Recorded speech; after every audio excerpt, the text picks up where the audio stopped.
Quem olha para fora sonha, quem olha para dentro desperta. Tarosofia em 5 minutos. Para dentro. Quem olha para dentro. Olá, bom dia. Mais um episódio de Tarosofia. É, Lembrando que esse vídeo que você está vendo no YouTube é o recorte de um trabalho muito maior feito num podcast chamado Tarô com Café, que fica disponível toda segunda-feira às 10 da manhã no Spotify, na Deezer e na Amazon Music. E se você está pelo podcast, né? Se você está me vendo isso pelo Tarô com Café, está me ouvindo no caso, saiba que existe um vídeo no YouTube publicado toda semana, também no mesmo dia e horário, geralmente, do podcast, que tem somente o recorte desse quadro, Tarosofia, onde eu vou explanar essa filosofia utilizando as fotos, né, do tarô para a gente acompanhar com as cartas. Então, se você quiser ver, é só procurar Casa 15, Casa XV, na verdade, lá no YouTube que você vai encontrar o canal, ok? Então, sejam muito bem-vindos. Hoje, o nosso assunto que nós vamos debater é o Arcano 8, o Arcano da Justiça. E aqui a gente vai ter uma pequena questão. No baralho de Rider-Waite e na maior parte dos baralhos derivados dele, o Arcano 8 é o Arcano da Força e o Arcano 11 é o Arcano da Justiça. No baralho de Marselha, isso inverte. Em alguns outros baralhos, tanto que seguem a lógica de Marselha, quanto que seguem o baralho de Waite, vão é, colocar dessa mesma configuração, né? Justiça 8, Força 11. O oposto do Rider-Waite tradicional. Para o nosso processo, para o nosso estudo, para o nosso entendimento de tarô, a gente segue essa numerologia clássica, né? De que a força é 11 e a justiça é 8. Então, aqui, apesar da nossa cartinha ter o número 11, ter X1 aqui, né? XI, nós estamos falando do arcano 8, ok? Mistério 8, a justiça. Isso faz alguma diferença para a leitura? Não. Faz diferença só para a filosofia mesmo, tá? Pelo menos do sistema em que eu trabalho, que eu dou aula, em que eu ensino, o número, né, da carta só vai fazer uma diferença do ponto de vista filosófico. Para esse entendimento que a gente está construindo aqui, e não para a leitura de tarô. A justiça, ela vai representar o mistério da consequência. Então, olha só que interessante. É, No arcano 1, o louco descobre que ele tem ferramentas, habilidades, capacidades, traumas, etc. No arcano 2, o louco aprende a lidar, a resolver e a aprender também, né? Com essas características, com essas ferramentas, etc. Aprender além do óbvio. Lidar com as coisas para além do óbvio.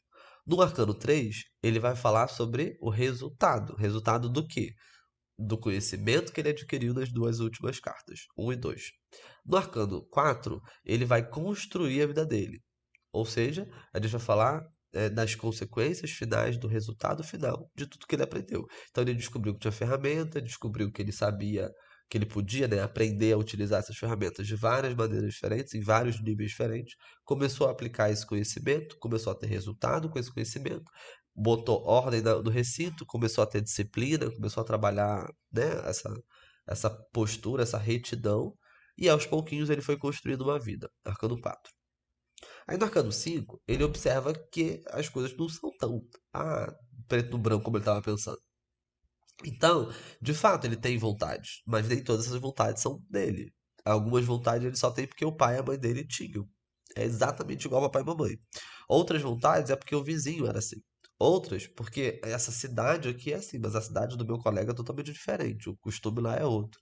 Então ele começa a fazer igual no mago. O mago olha pra tua bolsa e fala: eu tenho isso, eu sei isso, eu não sei aquilo, isso me dificulta, isso me ajuda para lá pipão, né? Tá olhando e analisando. O Papa, de novo, ele vai olhar para sua vida e vai analisar. Só que ele vai analisar a sua relação com o mundo, né?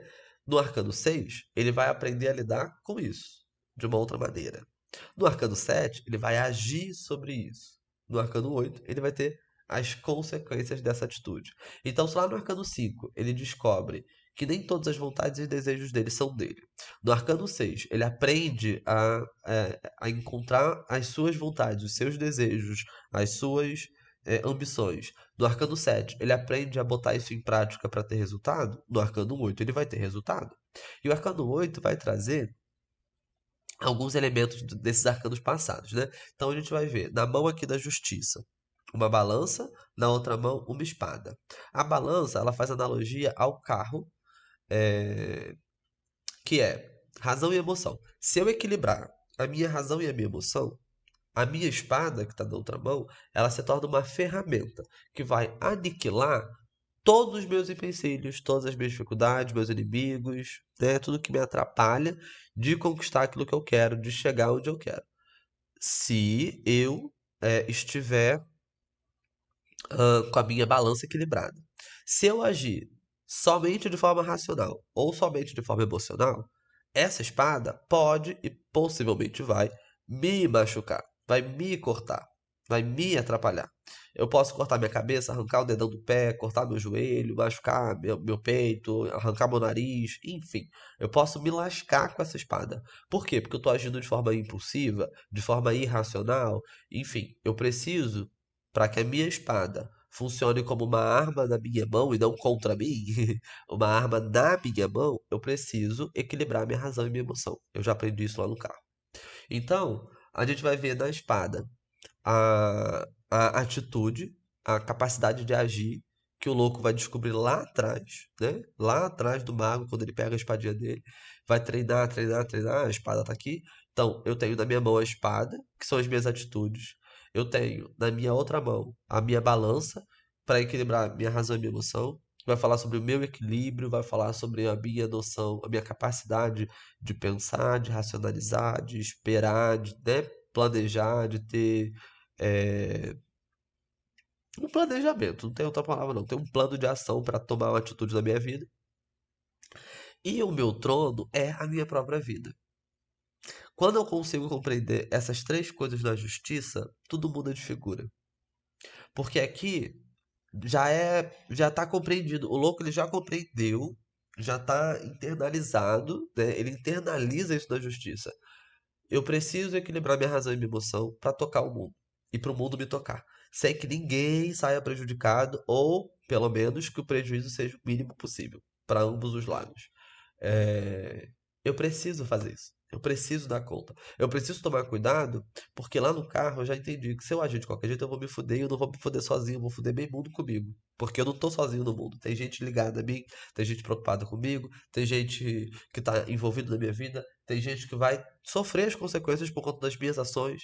E eu preciso tomar cuidado com as coisas que eu faço para não sair fudendo meio mundo. Porque se eu tomar cuidado do meu lado e as pessoas tomarem cuidado do lado dela, ninguém se lasca, né? Ficar bom para todo mundo. Na justiça, isso já está internalizado, isso já é certo. Então o louco compreende isso de forma equilibrada. O que que é esperado nesse momento de você que está, né, vivendo, estudando e está testando comigo esse jeito de viver a vida, que é a proposta do louco. O que que é esperado de você, né? O que que eu vou deixar para você como um exercício, para que você pense, para que você elabore isso durante a semana. Então, nas últimas cartas, a gente parou para pensar sobre o que é que eu gosto ou não gosto, e por que é que eu gosto ou não gosto disso. A gente parou para pensar sobre como que eu tomo atitudes, como que eu chego em algum lugar, como que eu vivo a minha vida, o que que faz a minha vida andar, e o que que faz a minha vida estagnar. Aqui a gente precisa ter resultado, porque é a carta do resultado. Então, o que que a gente precisa? Qual que é o ponto principal de atenção aqui que você precisa ter, né, em relação à sua vida e ao mundo? Resultado. Resultado. Com tudo que você sabe até agora, o que que você já mudou na sua vida? O que que você já fez de diferente na sua vida? O que que você já alcançou hoje, conquistou hoje, que há, sei lá, 8 semanas atrás você não fazia ideia de que seria possível conquistar? Você não imaginava que você teria a capacidade de conquistar. O que que mudou na sua vida de lá para cá? Quais foram os resultados, as consequências, os impactos que você veio tendo desde a nossa primeira semana de tarosofia até hoje? Como que você já impactou na vida do outro? Quais são os impactos que você tem causado nos seus meios, no seu ambiente de trabalho, no seu grupo religioso, nos seus amigos, na sua família? O que que você, enquanto pessoa, está causando no mundo, afetando no mundo? Observa tudo isso, avalia tudo isso. De que maneira você tem tomado as suas atitudes? O que é que você já internalizou dessa jornada? O que que você transformou em você? Esse é o momento de você parar e dar uma olhada para isso, porque isso vai conversar demais com os nossos próximos passos. E aqui, como eu falei, já está internalizado, já está óbvio que a gente vive em sociedade, que tudo que você faz afeta o outro, que tudo que o outro faz afeta você em maior ou menor grau, e que a gente precisa buscar, de alguma forma, que as nossas.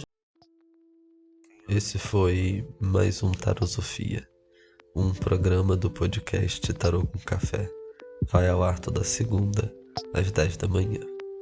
Até semana que vem. Ao tocar uma alma humana, seja